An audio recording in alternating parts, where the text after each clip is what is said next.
World Mission Report. Shalom dan happy Sabat kepada kita semua. Cerita mission kita pada Sabat ini bertajuk Hari yang Mengubah Hidup. Cerita mission ini ditulis oleh Andrew McChesney. Vadim berusia 14 tahun apabila ibu dan kakaknya terbunuh dalam kemalangan kereta di Belarus. Selepas kehilangan yang menyayat hati itu, Bapa mula mencari Tuhan.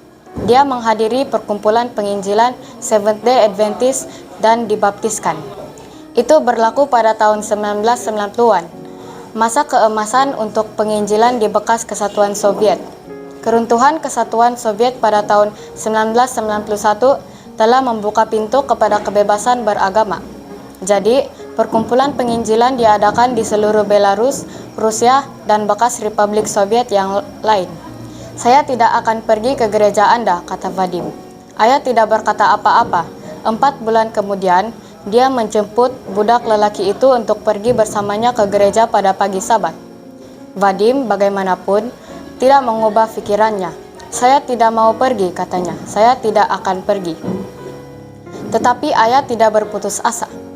Dia tahu bahwa walaupun Vadim mungkin tidak mau pergi ke gereja, dia maukan sesuatu yang lebih daripada segala-galanya di dunia.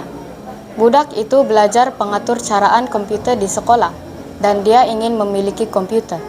Bagaimanapun, komputer sangat mahal di Belarus pada masa itu. Bapa berkata, dia mengenali seorang wanita Advent di gereja yang memiliki komputer sendiri. Kita boleh bertanya kepadanya bagaimana dia membelinya, katanya. Vadim pergi ke gereja.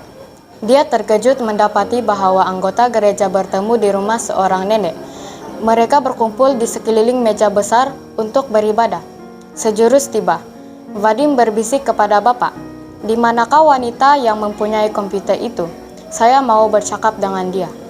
Ayah berbisik kembali, "Kita akan bercakap dengannya selepas kebaktian." Vadim tidak bercadang untuk tinggal sepanjang kebaktian itu. Dia berharap dapat bertemu wanita itu dan pergi. Semasa dia duduk sepanjang acara sekolah Sabat dan kebaktian penyembahan ilahi, dia mendengar orang menyanyikan pujian buat kali pertama. Setelah kebaktian selesai, Vadim benar-benar lupa tentang alasannya untuk datang ke gereja. Dia tidak mau lagi bercakap dengan wanita yang mempunyai komputer itu. Hatinya tersentuh dengan semua yang dia lihat dan dia dengar. Selepas Sabat itu, dia datang ke gereja pada setiap Sabat. Dia telah datang ke gereja untuk belajar cara membeli komputer. Namun, dia pulang dari gereja dengan kehidupan baharu. Setahun kemudian, ketika dia berumur 16 tahun, dia memberikan hatinya kepada Yesus dalam pembaptisan. Pada tahun berikutnya, dia pergi ke University Adventist Zauksky di Rusia untuk belajar menjadi pastor. Hari ini, Vadim Derkach adalah seorang pastor dan pemimpin gereja Seventh-day Adventist di Belarus. Beliau berkhidmat sebagai setiausaha eksekutif persidangan Kesatuan Gereja Belarus.